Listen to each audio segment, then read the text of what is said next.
Hello everyone, তোমরা সবাই কেমন আছো? সোহাগতরী চ্যানেলে তোমাদের অনেক স্বাগত ও ভালোবাসা জানিয়ে নতুন একটা ভিডিও নিয়ে চলে এসেছি। আর আজকে কিন্তু বৃহস্পতিবারের সকাল।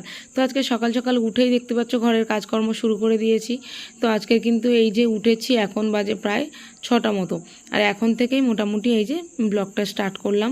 আর এখন থেকেই দেখতে পাচ্ছ এই যে 6টায় উঠে মোটামুটি ঘরের কাজকর্ম শুরু করে দিয়েছি। তো বিছানা টিছানাগুলো প্রথমে গুছিয়ে নিয়ে তারপরে দেখতে পাচ্ছ একটু এই যে দরজাগুলো একটু পরিষ্কার করে নিচ্ছি। যেন কোথা থেকে এত ধুলো ধুলো এসে হয়, মানে বুঝতেই পারি না, যেন একটা ধুলো স্পট মতো পড়ে। তো আর এই যে এই আয়নাটা, এখানে তো একটু টুকটাক করে ভিডিও রিলস এটাই করতে হয়। তো তার জন্য এটা যতক্ষণ আছে একে তো আমি পরিষ্কার টরিষ্কার করে রাখতে হবে। তো শোকেসটা ভালোই আছে, শুধু কালারটা একটু যেন কেমন, না এর কালারটাই কিন্তু হালকা ছিল প্রথম থেকেই। তো এবার একটু অনেক বছরের পুরনো হয়ে গেছে এই আর কি, একটু কোথাও জং লেগে গেছে, তাছাড়া অন্য কিছু প্রবলেম হয়নি। তো আজকের মানে এই যে উঠেই ঘরের কাজকর্ম করতে শুরু করে দিয়েছি। তো ওদিকে রান্নাবান্না কিছুই করা হয়নি।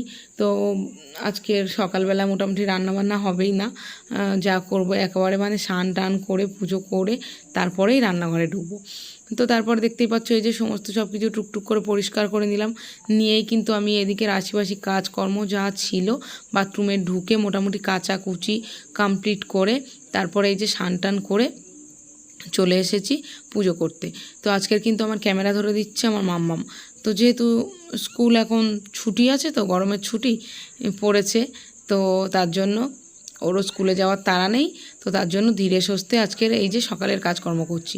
আর সত্যি কথা বলতে প্রতিদিন সকালবেলা উঠে চোখ কচলাতে মানে রান্নাঘরে ঢুকতে হয়, তো এটা একটা সত্যি ভীষণ বিরক্তিকর ব্যাপার। তো এই যে এইরকম ধীরে সুস্থে সব কিছু করে টোরে রান্নাঘরে যাব, এটাই ভালো লাগে। কিন্তু কি করা যাবে বলো, প্রতিদিন তো রান্না করতে হবে। তো তার জন্য এই যে আজকে বৃহস্পতিবার, এই যে তার জন্য সব কিছু একটু ঘষা মাজা করে নিচ্ছি। আর এই পিলশাস, এই যে মানে প্রদীপ পিলশাসটা যেটা না, এটা কিন্তু আমার মায়ের, তো মায়ের বাড়ির থেকে নিয়ে এসেছি। এটা আমার মা দিয়েছে আমাকে। তো চলো এগুলো একটু পরিষ্কার করে নিই। আমার মায়ের দেখো জিনিসটা কিন্তু কত বছরের, তাও কিন্তু দেখো একদম চকচক করছে, একদম মানে নতুনত্ব হয়ে আছে। সব সময় মানে তেঁতুল দিয়ে না মেজে ঘষে সুন্দর করে রাখতো। দেখবে জিনিসপত্র মেজে ঘষে পরিষ্কার করে রাখলেই কিন্তু ভালো লাগে। আর তারপরে দেখতেই পাচ্ছ আমি যে এই যে একটু ফটো টটোগুলো পরিষ্কার করে নিলাম।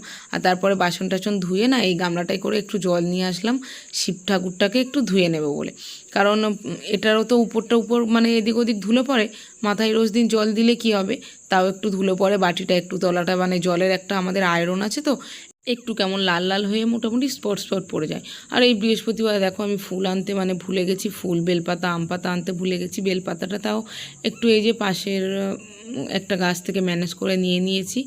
আর মানে ফুলটা তো হলো না, আম পাতাও হলো না, যেহেতু আজকের মানে বৃহস্পতিবার বেলপাতা না দিলেইও চলতো। তারপরে ভাবলাম একটু চলো বেলপাতাই শিবের মাথায় দিয়ে এই আর কি।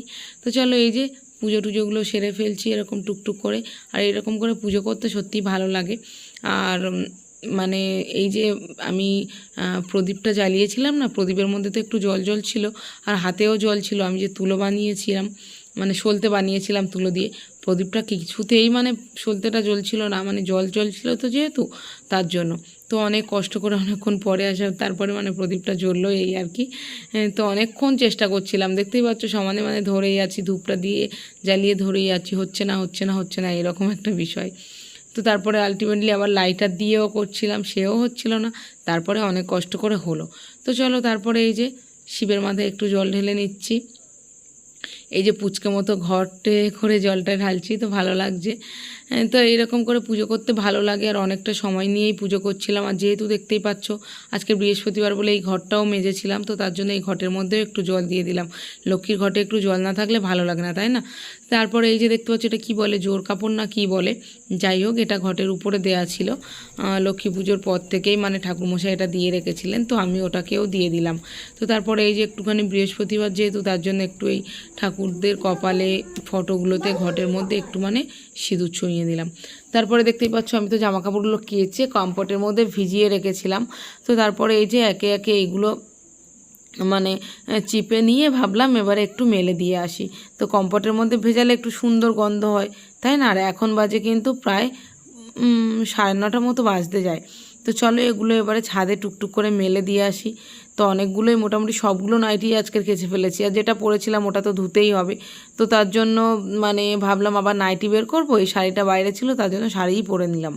আর সবসময় নাইটি পরে থাকলে দেখবে মাঝে মধ্যে একটু করে শাড়ি পরলে বেশ ভীষণ ভালোই লাগে। তো আমার তো ভালো লাগে, কার কেমন লাগে জানি না। তো তারপরে এই যে মানে ছাদের মধ্যে প্রচুর প্রচুর প্রচুর হাওয়া হচ্ছিলো, দেখতেই পাচ্ছ তোমরা, নাইটিগুলো মানে সমানে উড়ে উড়ে চলে যাচ্ছে। তো তারপরে ক্লিপ দিয়ে দিয়ে ওদেরকে আটকে দিতে হচ্ছে, না হলে মানে একদম পরে ধুলোতে লুটুপুটি খাবে। তো ছাদটাও বেশ নোংরা মতো হয়েছে, এই রবিবারে দেখতে পাচ্ছি ছাদটাও ঝাড় দিতে হবে। তো একা হাতে সব কিছু আর কত সামলাবো, তাই না? আর এই দিকে দেখো আকাশটা দেখো, মানে একদম সেই লেভেলের রোদ, আর আকাশের মেঘটা কিন্তু বেশ সুন্দরই লাগছে, আর মানে ভালো লাগছে। আর একটু বৃষ্টি হওয়ার দেখো নাম নেই, কি অবস্থা তাই না বলো? আর একটু বৃষ্টি হলে ভালো লাগে। এই ওয়েদারটা এতটাই মানে তীব্র গরম পড়েছে কি আর বলবো। তাও একটু হাওয়া দিয়েছে, কিন্তু এই যে ছাদে দাঁড়িয়ে মেলছি না, মানে পা পুরো গরম হয়ে যাচ্ছে, পুরো যেন মনে হচ্ছে পায়ের মধ্যে ফোসকা পড়ে যাচ্ছে, এরকম একটা বিষয়, এতটাই মানে রোদ পড়েছে। তো চলো এগুলো তাড়াতাড়ি করে মেলে দিই, মেলে দিয়েই মোটামুটি নিচে গিয়ে তো আবার রান্নার জোগাড় করতে হবে, তাই না? আমাদের মানে ঠাকুর পুজো হয়ে গেলে সব কিছু হয়ে গেলো, এবার তো পেট পুজোর জোগাড়টা করতে হবে, এটাই হচ্ছে কথা। মানে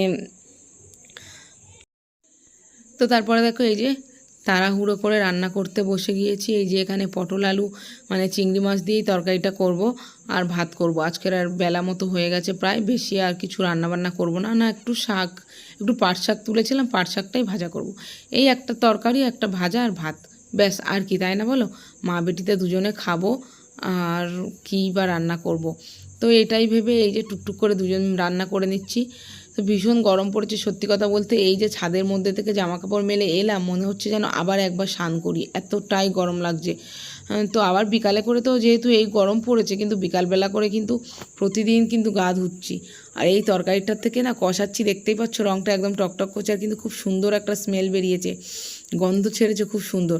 তো চলো তরকারিটার মধ্যে জল দিয়ে দিলাম, তো এটা ফুটতে থাকুক আর আমি ঢাকা দিয়ে যাই। আর পটল চিংড়ি খেতে তোমাদের কার কার ভালো লাগে অবশ্যই কিন্তু বলো, আমার তো ভীষণই ভালো লাগে। তো আমি প্রথমে পটলগুলো আলুগুলো একে একে কিন্তু আলাদা আলাদা করে ভেজেই নিয়েছিলাম, তারপরে মশলা কষিয়ে এটাকে দিয়ে দিয়ে। তো দেখো এদিকে কিন্তু তরকারি জল দিয়ে দিয়েছি, আর এদিক থেকে দরজার সামন থেকে দোকানদার যাচ্ছিল। তো দোকানদার মানে বেডশিট মশারি এই সব কিছুই যাচ্ছিল।